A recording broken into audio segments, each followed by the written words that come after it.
জনগণের নির্বাচিত সরকার, সংসদ, জনগণ আস্থা বিএনপির বাংলাদেশ জাতীয় দলের উপর আস্থা রেখেছে।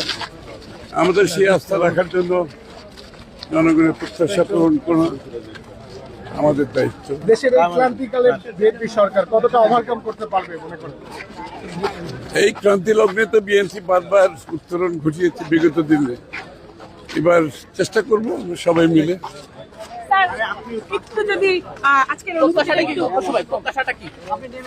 প্রত্যাশা বাংলাদেশের মানুষের রাজনৈতিক, সাংবিধানিক, গণতান্ত্রিক অধিকার মালিকানা ফিরে পাওয়ার যে প্রত্যাশা ছিল সেটা আজকে ঘটতে যাচ্ছে। এরপরে আমরা সেটাকে ধরে রাখতে হবে।